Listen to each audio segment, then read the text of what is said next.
It's 10 o'clock. This is Sky News at 10, live from Hoveringham in Nottinghamshire, where a major incident has been declared. More than 1,000 homes across England have been flooded, with hundreds of warnings and alerts still in place.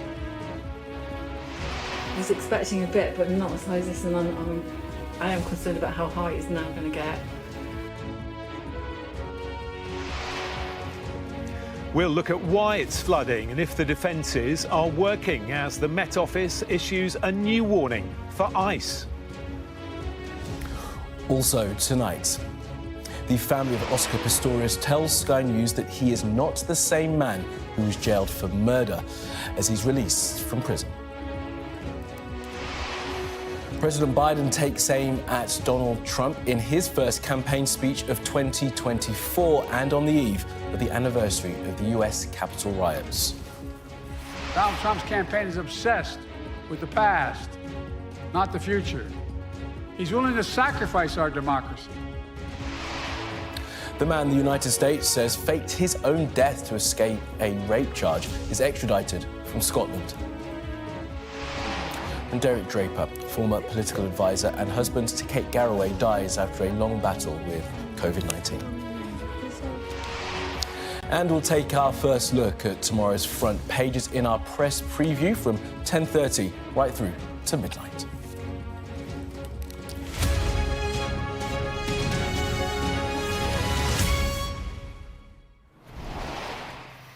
A very good evening. Thanks for joining us. We're here tonight in Hoveringham in Nottinghamshire, where a major incident was declared along the River Trent. Residents here have spent the day desperately trying to save their properties and their belongings from the rising water. But it's not just here. In places right across England and Wales, the weeks of rain have caused rivers to bulge. Well, there are more than 240 flood warnings in place in England tonight, as well as 2 flood warnings and 9 alerts in Wales. Tonight, we'll bring you the latest from some of the areas worst hit. Coming up, we'll report from Worcester, where roads have been cut off, and ask how the flood defences are protecting homes. In Gloucestershire, homes had to be evacuated as the River Severn burst its banks. We'll hear from some of those people. But first, our communities correspondent Becky Johnson reports from here in Nottinghamshire, where a number of warnings remain in place along the banks of the River Trent. Across large parts of the country, riverside communities have been inundated. Weeks of heavy rain left the ground saturated and rivers full. The water had nowhere else to go.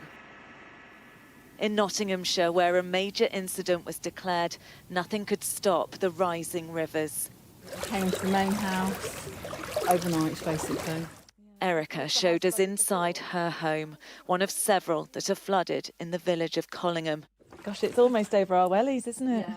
She didn't have chance to save very much.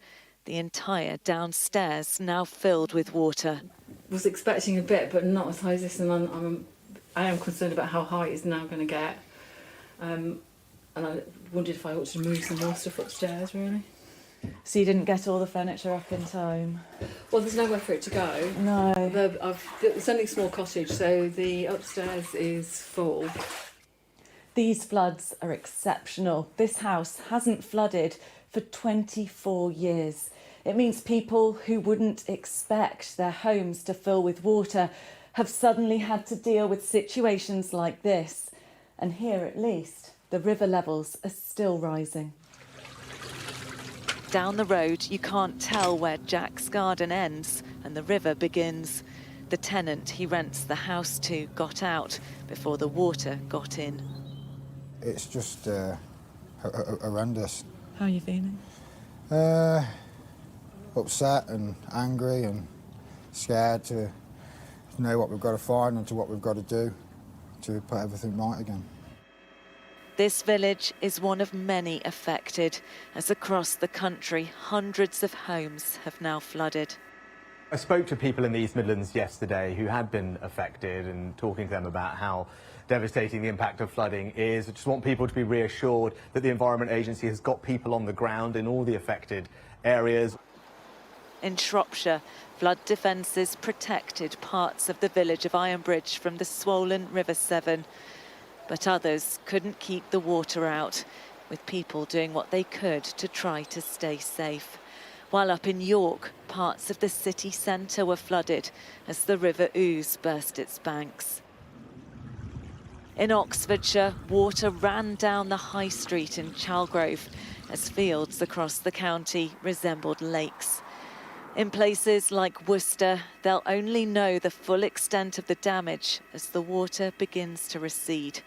As it does so, there's a warning of ice and frost with a health alert issued for England as the weather continues to make life miserable for thousands of people across the country. Becky Johnson, Sky News, Nottinghamshire. Yeah, miserable indeed for so many. Well, since the floods in 2007, there has been investment in flood defences. So why are so many places impacted today? Sky's data and forensics correspondent Tom Cheshire has been looking at the state of flood defences in England. He reports now from Worcester. This is a tale of two bridges, both surrounded by floodwaters. But traffic still flows over the bridge in Upton-on-Severn in Worcestershire. The other, just a few miles away, is cut off by the waters. So too is the village it serves, Eckington, whose residents must take long diversions. What gets flooded and what doesn't is a question of nature, of science and of policy. The waters in Upton are high, but the flood defences built in the last decade keep them at bay. That means main road access, which makes it easier for volunteer rescue workers to prepare before they head out to isolated, flooded houses. We're very lucky here. I mean, I was here in 2007 and it's a very proper place rescuing people. And we've seen a fantastic response from the Environment Agency. Only 4 miles away, it's a different story. We've come here to visit a local in a pub just over there, but, well, you can see what the issue is. This road is completely flooded, and that is the problem here. It can seem a lottery in terms of what gets defended and what doesn't. So we take the long way round, a diversion that publican Keir says is bad for her business and the whole village. Ironically, it's not the bridge, it's the road before and after. So is there a way that the road commencing to the bridge and afterwards can be raised? I don't know the answer. But definitely, I think it needs looking into. Flooding is a fact of life in this part of Worcestershire, but political choices determine who gets what from a limited pot of money. So how have the government been doing against their promises? In 2020, the Environment Agency committed to better protecting 336,000 properties by 2027. That's since been revised down 40% to 200,000 homes. Last year, some defences were deemed to be at subpar condition, meaning an extra 203,000 properties were at increased flood risk. And that's all bad enough now, but there'll be a relentless increase in annual rainfall over the coming years. That coming deluge is why some scientists think the current approach isn't the right one. We don't just have to rely on control over the amount of water coming down the rivers, for example. We can think about the ways in which we use land. We can think about where we locate critical infrastructure. We can think about behavioural changes. That might mean fewer roads or bridges to nowhere. Tom Cheshire, Sky News, Eckington, Worcestershire.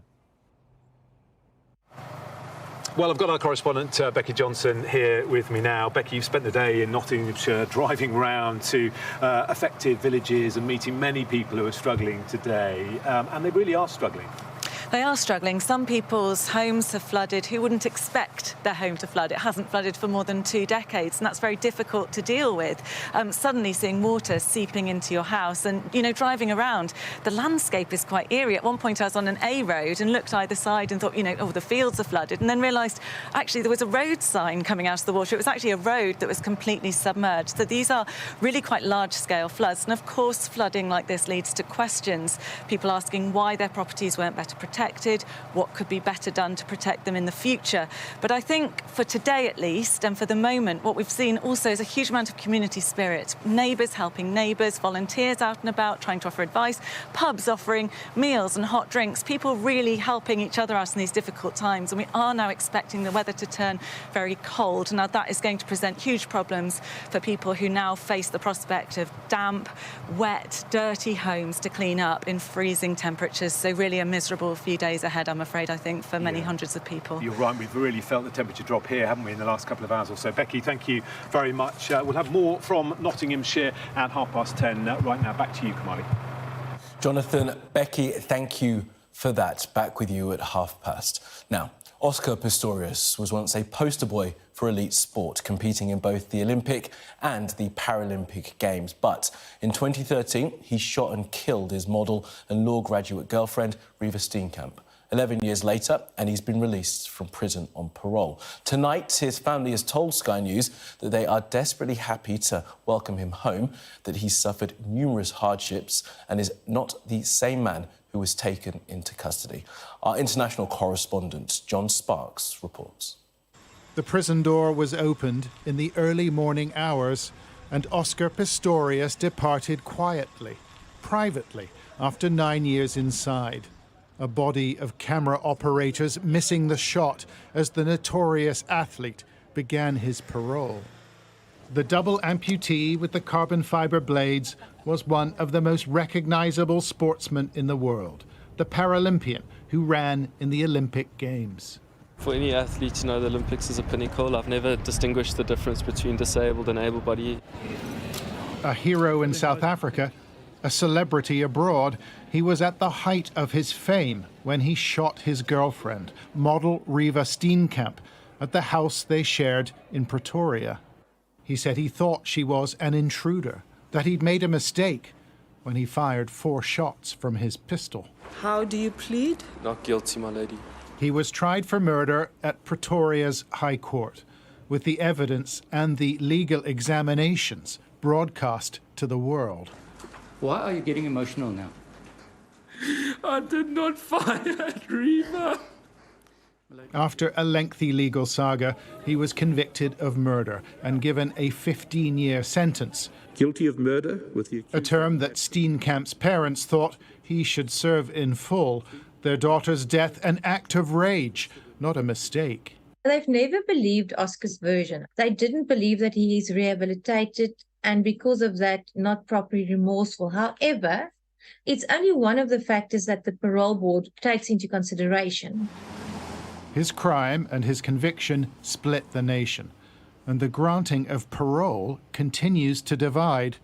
Women's groups say his release from prison sends the wrong signal. We're quite disheartened because, being the rape capital of the world, a country like South Africa that has 5 times the global average in terms of femicide, we're disheartened that someone who's taken a life is now being set free. The only signal that it sends is that South Africa is still committed to the rule of law.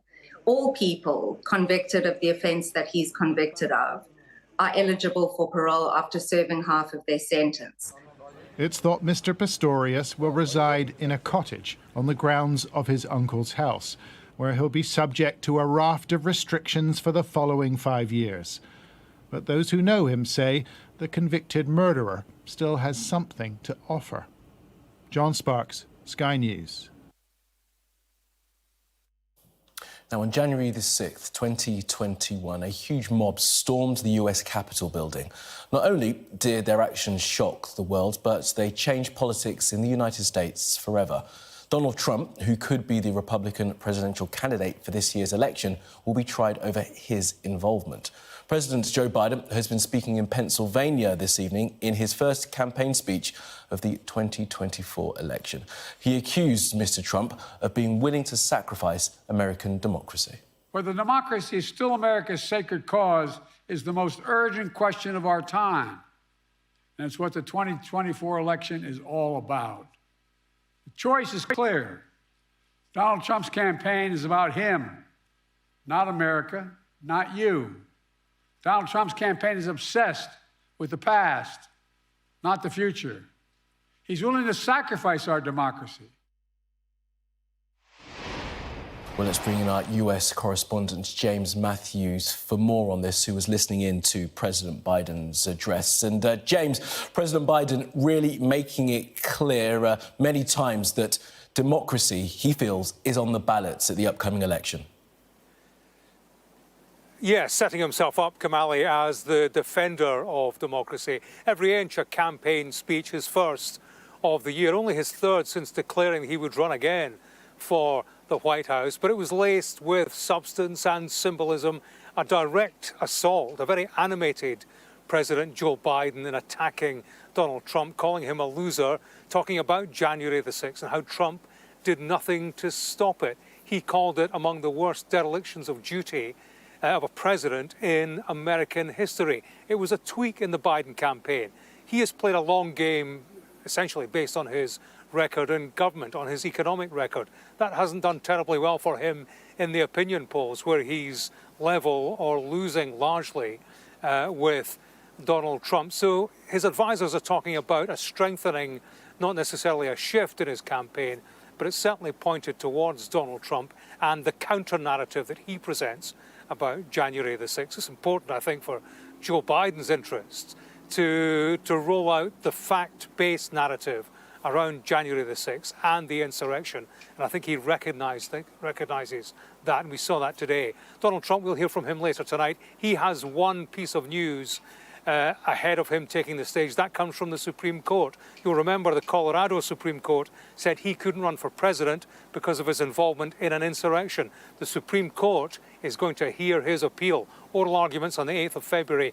That should rule once and for all whether Donald Trump can indeed run again for the White House. Fascinating. Thank you for that update, James Matthews, there in Washington, D.C. Now, an American fugitive who is accused of faking his own death to avoid a charge of rape in the US state of Utah has been extradited from Scotland.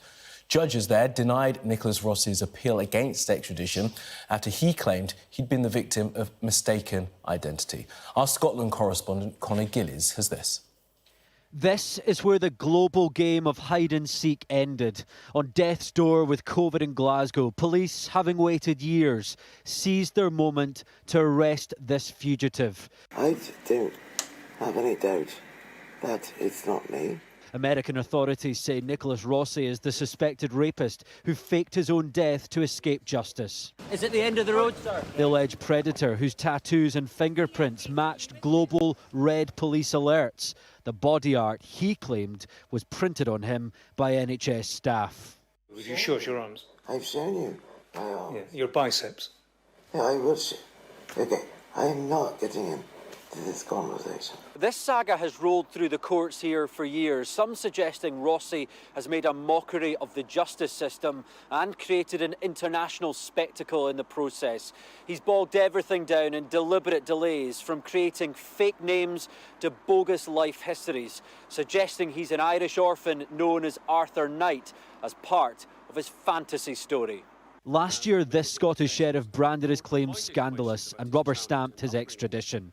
And now it's over, removed from this prison and put on a plane back to the States.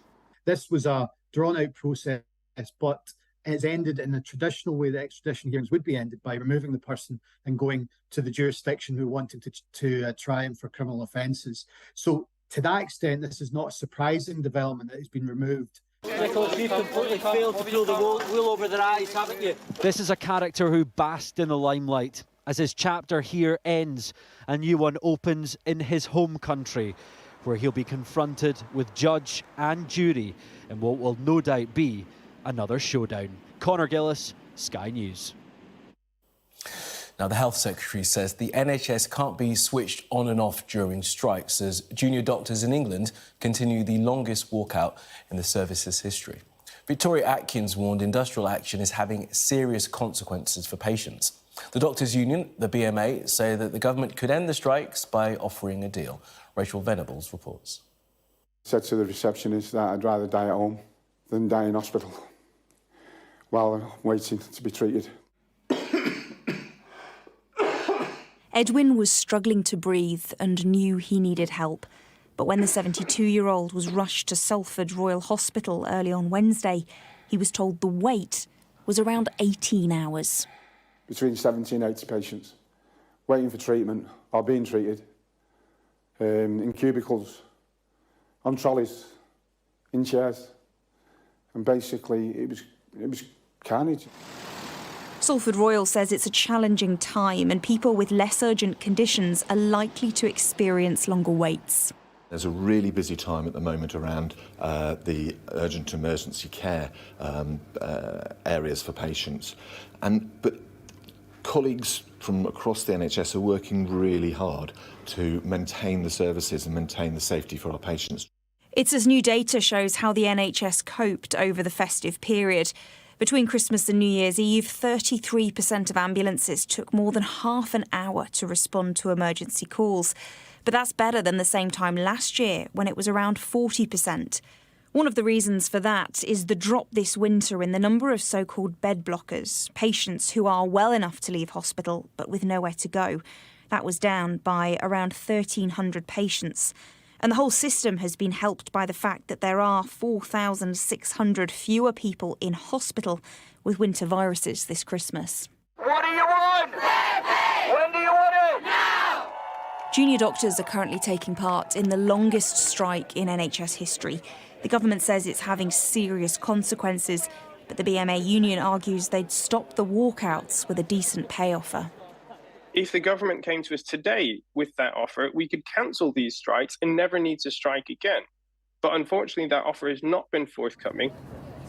The health services problems aren't just expected to disappear next week when junior doctors get back to work. Flu cases are expected to keep on rising with children getting back to school. And then there is the Christmas period backlog, which has only been mounting. After a consultant intervened, Edwin was called back to hospital and is now expected to make a full recovery. But what he saw in A&E, the strains in the system, are being repeated across the country. Rachel Venables, Sky News. The MP Chris Skidmore has announced he is going to resign from the Conservative whip and stand down as an MP as soon as possible, meaning another by-election coming for the Prime Minister. Skidmore is a former energy minister and says he's quitting the Tories over legislation that will allow for more extraction of fossil fuels from the North Sea.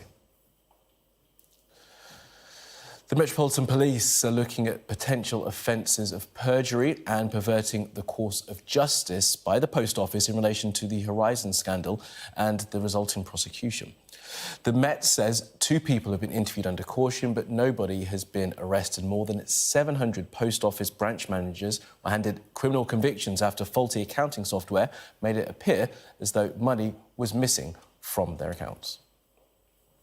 More documents relating to Jeffrey Epstein have been released by a court in New York, revealing the disgraced film producer Harvey Weinstein had called the convicted paedophile.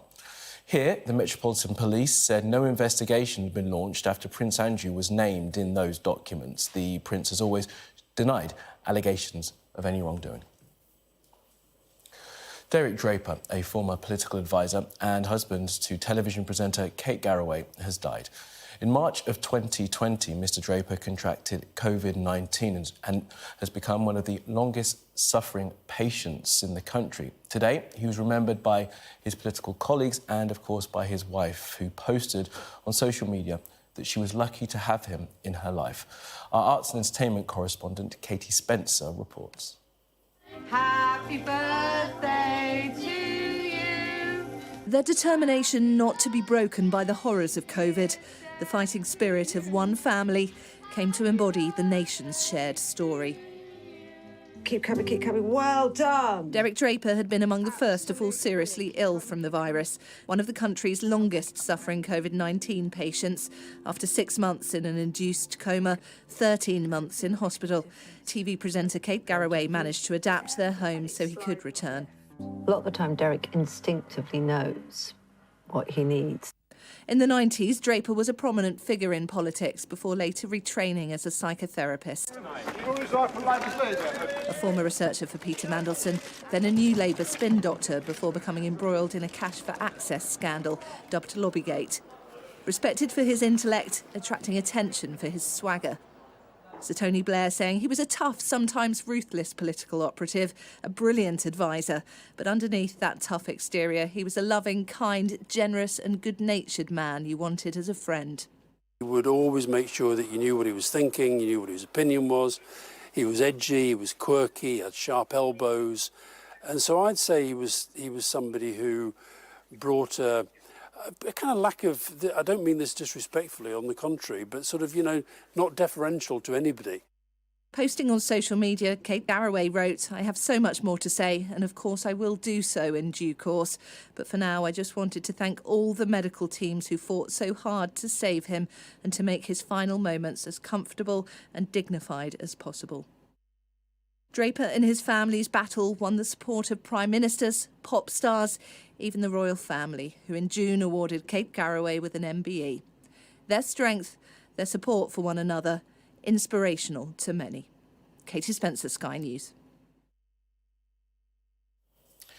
Now, the actor David Soul, best known for his role in the 70s hit show Starsky and Hutch, has died at the age of 80.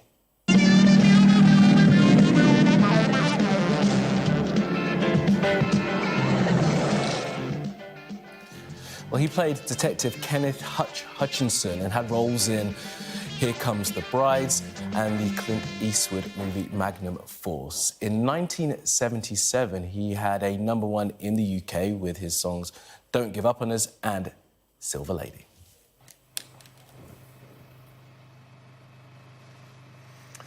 Welcome back to Nottinghamshire. Now, right along the River Trent, the water has been rising, but in some places in England, the threat to people's homes is not over. In Gloucestershire, homes and villages have also been evacuated. Our correspondent, Dan Whitehead, has been to one street there to speak to residents. This is the story of West End Parade. The roads here have turned to rivers. On West End Parade in Gloucester, residents were woken by water rushing into their homes. Do you want that big jacket I got you the other day? The Pegler family have come to rescue their elderly father, who's trapped upstairs. Well, what can you say? What can he do? He's got to move out for as long as it takes. I don't know when he's coming back. Hopefully he'll come back. Take the time. There we go. With the help of his son and granddaughter, 81-year-old Dennis made it safely out. Plenty of people have decided to grab their belongings, pack up and leave. But there are others who are sticking it out, staying in their homes and hoping that these river levels have peaked. But it's a constant battle. The pumps are on non-stop. It's fighting the elements of the Severn until around about 5:30 this morning, and then it came over into our property. So what's your plan today? just keep it at bay as much as we can. The Environment Agency is trying to lower water levels here, but high tide makes this a race against time. For some, being rescued, young, old, and even our four-legged friends was the only answer. Dan Whitehead, Sky News, in Gloucester. So the story there of one street in Gloucester, but of course streets around the country, villages, towns, all really going to struggle over the next few days as that clear up begins. Before it got dark here in this village, we did a little bit of filming and we saw submerged cars, we saw water lapping up against people's front gates and their front doors as well. They have flood wardens here. It's a fantastic community, people who knock on others' doors, they're making sure that they've got everything they need, that they've got power, they've got food and they've got water. I spoke to one man who said he didn't sleep at all last night because he was monitoring the pump getting water out of his home. He said he'll barely sleep again tonight as he continues that process. But there is good news here. A bit earlier in this spot where I'm standing, my feet were covered in water. Now they're not. The water is receding, albeit very slowly. The bad news is that there may not be any more rain coming, but the temperature is going to plummet and they're looking at icy, freezing conditions for the next few days. That was Sky News at 10. Back to you, Kamali. Jonathan, thank you for that. Well, you're watching Sky News at 10, and coming up, we're going to take our first look at tomorrow's papers in our press preview. Tonight, we're joined in the studio by the political commentator Benedict Spence and the Daily Mirror columnist Susie Boniface. Now, among the stories we're going to be discussing, this on the front page of The Guardian, their headline, Sunak asleep at the wheel as floods devastate parts of the country. That and more after this break.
You're watching Sky News, and in just a moment, the press preview, a first look at what is on the front pages as they arrive. But first, our top stories.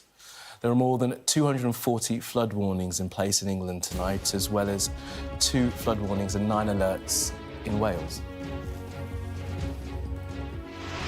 Oscar Pistorius has been freed from prison. His family say they're looking forward to him coming home. And on the eve of the 3rd anniversary of the Capitol riots, President Biden declares the preservation of American democracy is going to remain the central cause of his presidency.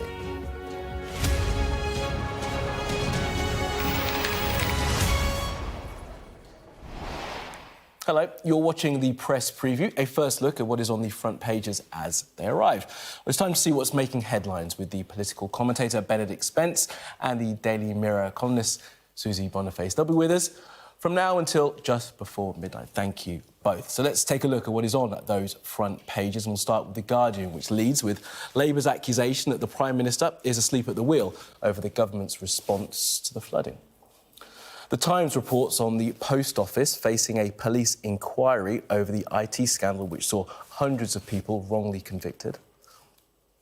Prince Andrew is the subject of the Daily Mail's front page, which calls on the Met to reinvestigate claims of sexual assault.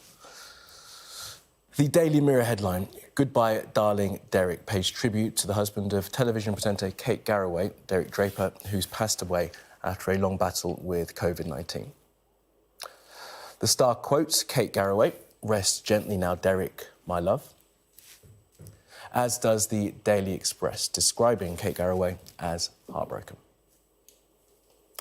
While the Sun focuses on the couple's last moments together. The Daily Telegraph leads with the resignation of Chris Skidmore over the government's plans to allow the extraction of fossil fuel from the North Sea. And the Eye's top story, rat infestations in several towns across the country apparently made worse by disruption to rubbish collections. And the Financial Times carries a story about the fallout from a cyber attack at the British Library, which cost a reported £7 million. And to remind you, by scanning the QR code you see on screen during the programme, you can check out the front pages of tomorrow's papers while you watch along with us. Now, as I said, tonight we're joined by Benedict Spence and Susie Boniface. Welcome both. It's not too late to say Happy New Year, so have a happy 2024 to you both. And those people who are flooded out not having a happy start to the year. Let's start with the front page of The Guardian, a picture there of a woman carrying a younger person on their back through flooded waters, and the reporting there that the government is under some criticism, Benedict, for not doing enough. Yes, the headline, "Sunak asleep at the wheel." It's always... we get flooding sort of every couple of years in this country, and it's one of those things where you kind of think, is it really of any sort of great comfort to the people who are going through a very difficult time for the Prime Minister to turn up and say, yes, we dropped the ball, sorry about that, and I'm going to have a photo opportunity now and leave. It's one of those things where I think ultimately, because it happens so frequently, actually, because we're unable to sort of get to grips with whatever it is, dredging in some cases or flood defences in others, that somehow if the Prime Minister were to turn up, that would make things better, and it just doesn't. And I think ultimately you also see here the Environment Agency, according to The Guardian, has blamed the climate crisis. And you kind of think, well, isn't that an easy cop-out to just blame the climate crisis for a lack of management? You know, fundamentally, it's all very well sort of say they're going, oh, yes, the heavens have opened and climate change is very difficult. But ultimately, it does require planning, and it does require a bit of forethought. And it is one of those things where, you know, floods are not unusual, actually, in a country that experiences as much rain as this one does, especially in January. Why is it that it keeps on happening every couple of years? Especially when houses are built on floodplains. Doesn't help, does it? It's happening every year, pretty much. And whereas in previous instances, I think you tend to have one town or one village that's most seriously affected by some bad weather. At the moment, we've got half the country underwater. And you've got the situation where if Rishi Sunak were to turn up now in his helicopter in Tewkesbury, I don't think anybody would think that was in any way beneficial, because he's just going to get drowned by an angry mob. And what you've got here is a situation where we have a Prime Minister who is incapable of emoting or showing any kind of, as David Cameron tried to and failed in like 2014, 2013 floods in Kent and in Somerset, and turned up in his welly boots, freshly bought at the service station on his way there, and tried to say, oh, it's terribly great. Sunak just can't even do that. No one wants him. So does he have a problem with that sort of emotion thing? Because some of the wags on Twitter are saying... Because everyone knows if his house floods, he would just build it out of diamonds or move the house or move the river or something. These people can't do that. And you've got the situation, you've got half the country underwater, you've got serious floods that are happening increasingly often, and they're getting worse. And we have a situation where he's turning up and doing a little piece to camera saying, oh, everyone should be very glad the Environment Agency has been out and is helping. You've been reporting all day on this channel and in others about the local heroes who are turning out to take people to the hospital because no one else is doing it, who are pumping out their mates' houses and all the rest of it because no one else is doing it. In November last year, just over a month ago, the Environment Agency announced it was cutting the number of houses it would have to defend from floods by 40%. It was cutting the number of flood defence projects by a quarter. And the reason for that was because of inflation. The budget that it had been given was not enough to cope with the insane policies of Liz Truss and the disaster that left our economy. And as a result of all that, we've got a situation here now where it turns out if the Prime Minister were to turn up, everyone would just want to lamp him. Well, he was, I think, heckled. It was Altrincham, I think he was today. Yeah. There was some booing. Let's just look at the front page of the Eye. They've got a sort of a picture there of some of the flood damage. I mean, we've got some great aerial shots as well that Sky News helicopters has shot today. And look, this is the problem. We've talked about sort of the flood defences and the investment. I had the Environment Agency on the other day and they were telling me about the billions that have been spent recently to do exactly this, to mitigate from flood damage, to be able to dredge the rivers and remove all the silt, but it's not having the effect. Well, I mean, the scale, I think, is more the question. I mean, we are having an exceptionally large amount of rainfall at the moment, but also if you build lots of houses on floodplains, as we've done sort of over the years, you are going to get more and more properties get at risk of being flooded. And I think, you know, I come from a very small sort of market town in Suffolk, which is built directly above a floodplain. So every year, the entirety of the surrounding area, it floods, but the town does not. And, you know, it's all very well when we talk about sort of growth in this country. You know, we need houses, though we have got a massive shortage of them, but you do need to plan ahead of time. There are reasons why you don't use some fields and you do use others. That needs to be borne in mind. But ultimately, if you have a slowdown in growth in this country, as you have over the last decade or so, in which the fiscally conservative party of government has been in power, if you don't have that kind of growth, you don't have the same amount of financial resources to actually meet the needs of a growing population, of an expanding population in areas like this. And the thing is, you know, we can talk about how much money you spend dredging one river. Fantastic. Next year it needs to be dredged again. It keeps on happening. Look at those houses, though. They aren't recent ones. They've been there for half a century, and or even longer, some of those. And human beings have always lived in floodplains because it's the most fertile bit of the country to live in. It's to do with how resilient we are, how we deal with the floods, how we can pump the water through, how we expect the catchment area to direct the water, and if they're spending the money on the wrong things. And frankly, nothing is going to happen about this. We've got a Prime Minister who's just decided that meeting net zero is sort of an optional priority, a bit like, you know, my opening that yoga app in New Year. It's a priority. I'm not necessarily going to do it straight away. But that's what we've got. And frankly, nothing is going to happen until West London floods. When West London looks like that, then when Kensington High Street looks like that, things will get done. When it's Tewkesbury, the canal in Hackney flooded. I don't think that quite had the effect on the that you're expecting. All right, let's stick with the kind of topic, because front of the FT, and this story that's covered in many of the papers, is Chris Skidmore resigning over exactly this sort of thing, the government's pledge to reach net zero. Skidmore resigning and complaining about the fact that there is legislation coming that will allow more fossil fuel extraction from the North Sea. Yeah, I mean, this is, I'm afraid, the massive issue that the government has and that the future incoming government is going to have as well. And that is, of course, when we're talking about the massive impacts of things like inflation on this country. A large part of that is because actually energy has become very expensive, and that is because we don't necessarily produce enough of it ourselves. We are entirely at the mercy of international trends, of wars, of other players who decide that they are going to increase the prices, that they're going to artificially inflate, be that Russia, be that in the Gulf. What this government has decided is that one way that we're going to try and alleviate that is North Sea oil. Whether or not that is the right move, given that the government has previously said we want to go to net zero, it is a little bit of a confusing move, I think, for a lot of voters to hear that. But it's like all this comes down to... yoga app, but I'll keep on eating pies. I have to say, though, this comes down ultimately to a failure of long-term planning. If you want something that is sort of... It meets in the middle in terms of cost and environmental friendliness. It's going to have to be a combination of wind, of solar, but also nuclear. And ultimately, we're all harking back to the coalition days and Nick Clegg saying, "Oh, well, they're not going to come online." And it is that lack of foresight, I'm sorry, that has led to this situation ultimately. And I'm just pleading for a government to think of something beyond a couple of news cycles, beyond 2 or 3 years. And on the fact that Skidmore is quitting and there's going to be another by-election, what's that, 3 now that we're we're going to have in the coming weeks and months. On top of the Humpty Dumpty we had last year, 6 I think it was. It's all going to go badly. And this thing that we had during the week of Sunak saying, oh no, there's going to be an election some point in the autumn. He's not going to make it that far. I need him to just wake up and sniff it. Well, no, well, this is Susie's theory, and I understand. That's who he is. He's a helper. But he's got 3 by-elections coming up. He lost 5 last year, and he won 1 of them. He's got another 3 coming up. Local elections he's got local elections in May. He's got the Rwanda emergency legislation coming through and getting picked apart very early in the new start of the Parliament.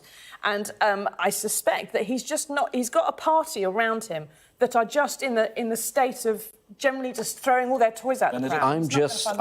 I'm sure that he is in a very perilous situation. I certainly agree with that. The question is, who else is out there who is mad enough to take on this mantle at this moment in time? I regret opening my mouth. That's correct. I think that's why she's lurking. That's why she won't be flushed. She's just sitting there waiting. Like a shark in the floodwaters, she's lurking. But I think that's the key thing.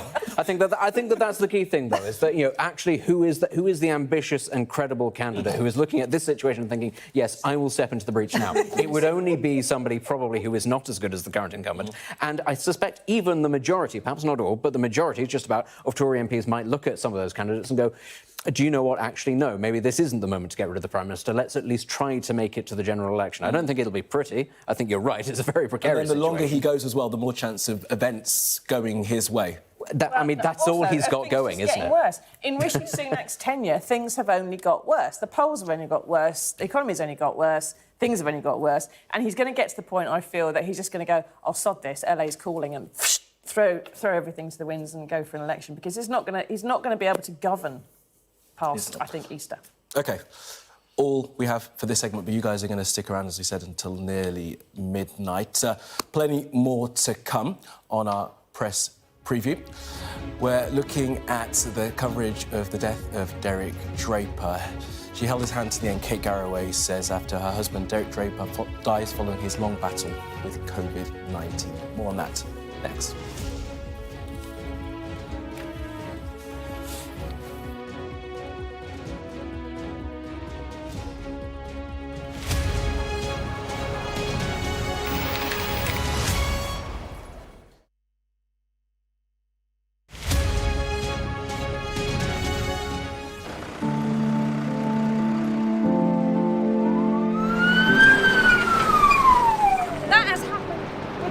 And now it's coming from both sides, and it's moving this way.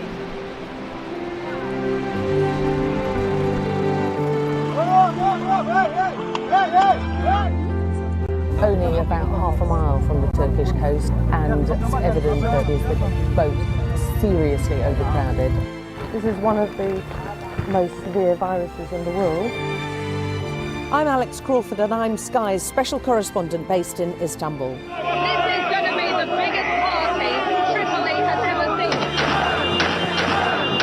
That's it got us then. There's a lot of action going on, a lot of hits going in still.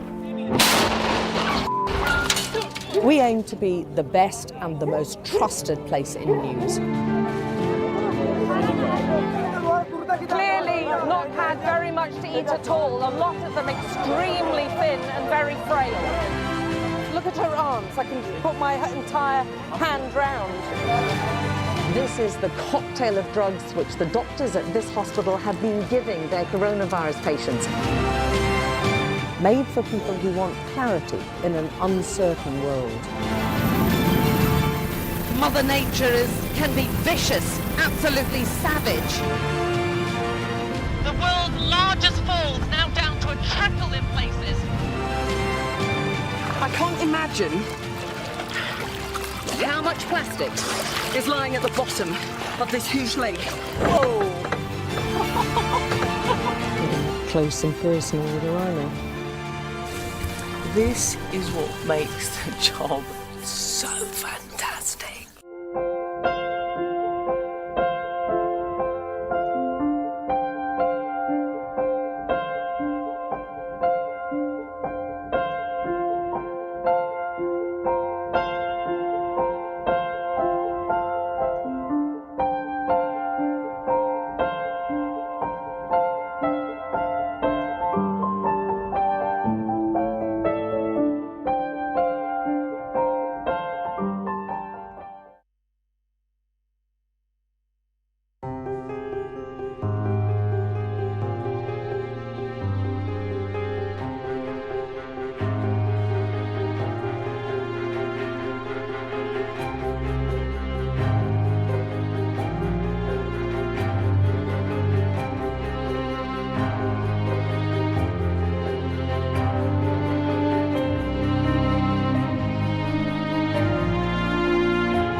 there and welcome back. You are watching the press preview. With us are Susie Boniface from the Daily Mirror and Benedict Spence, political commentator. All right, guys, let's look at the front page of the Times. Interesting reporting here. Susie, why don't you take us through? I'm just looking at the bit how I flaunted my cellulite, and that's not what you're talking about. I've already clicked on that link in his interesting article. We'll talk about that another time. It doesn't help me get famous, I'm afraid. No, so the Post Office, which, of course, most people will be aware, oversaw this horrific scandal. For more than 20 years it's been going on. Sub-postmasters and mistresses accused of stealing money because of a computer system that was totting things up wrongly. It wasn't their fault at all. They lost their homes, they went to jail. Barely anybody has been held to account for it. And now there is a Metropolitan Police probe underway, potentially at last, finally. It should have been happened decades ago. There's been plenty of reporting about it, to look into the fact that apparently when they've clawed money away from those sub-postmasters, having decided they were guilty, that went into Post Office profits, and they're looking into that and whether or not it may constitute fraud. Yeah. And new potential victims have come forward because of the documentary that's been on ITV. But it's just the whole thing, the fact that we have to get to this point in 2024, when this was happening at the end of the 90s, and it's been reported in Private Eye and other places for decades, is just sort of astonishing. And now they're sort of vaguely looking to whether this is a bit grim. Of course, it's a bit grim. I mean, it's been described as the biggest miscarriage in justice in British history. Would you go that far, Benedict? Perhaps not the biggest, but it's certainly up there. And I think also the length of time in which it's rumbled on. But it also, I think, goes to show just sort of... I don't want to say sort of how much the esteem with which the Post Office was held has fallen, but how much people used to care about it, perhaps don't so much, that it was able to go under the radar for quite so long. It's been a bit of a slow burner, and it's sort of come to the fore very recently. But even now, I don't think there's the level of outrage that actually it might have garnered sort of 10, 20, 30 years ago had it come to light at the time. But also, sort of piecemeal suggestions about how we can solve this. I think it was yesterday there was a suggestion that the former head of the Post Office might lose their CBE over this. Yeah. It's one of those things you think, well, of course they should lose that, but that's not going to help these people. People died with these wrongful convictions. Yes, this is a dreadful thing. It's such a small token to say, oh, maybe get rid of the CBE. It's like that is surely the starting place with all of this. 700 people that we know of, there are potentially more people coming forward. Livelihoods ruined, an institution, reputation completely in the mud. Yep. And even now, we're just sort of sat there going, oh, well, isn't that very sad? I think part of it is because of the sell-off of Royal Mail. Yeah. This happened when it was a government-run organisation. Because it's now private, and therefore some of the legalities have happened as a private company dealing with these things. I think it's kind of just the government's been, oh, it's nothing to do with us. It's not us anymore. And actually, if the government has been involved in what was quite clearly a gross miscarriage of justice, potential cover-ups of potential criminal offences, then that is just as much of a scandal as Hillsborough, as Grenfell, as the nuclear test veterans, as Orgreave, as everything else that the government has covered up over the years about the way it has treated the littlest, I say that in the inverted commas, the little people in our country. And sub-postmasters and mistresses were part of the community, decent, nice, upstanding decent, people. like local business operators, It's like claiming the vicar was on the take. You know, it is astonishing. And if the government was part of that. And that's the thing. It has been allowed, the reporting of this has been allowed to move away from it being the government doing this to people to being, oh, it's just a company, it's a computer, and it got things wrong. It's a bit of a dodgy software. It's another thing that there needs to be a public inquiry for, and the list just keeps on going up and up and up, and you think, well, what a country that we just have to keep on having public inquiries because things just magically go wrong. Lessons need to be learned. All right, and finally in this section, let's look at many of the newspapers are reporting on the death of Derek Draper and the tributes paid by Derek Draper's wife, Kate Garraway. That's the front of the Express there. You can see the Sun talking about the final moments that the couple had together. The Star, a quote from Kate Garraway, rest gently now, Derek, my love. And the Mirror, goodbye, darling Derek. I mean, the documentary that she made was very touching. Of course, the family has now been torn apart by this, and she's really become a campaigner for people understanding the way that long COVID works and the way that families can be affected by it. Well, exactly. The pandemic isn't over. There are 1 million people with long COVID in this country, and many of them are off work. I know a friend of mine who's a former war correspondent who's now registered disabled and walks with a stick. He used to have a go bag by his door to rush off at a moment's notice to somewhere terribly exciting with the military, and now struggles to get to Tesco's.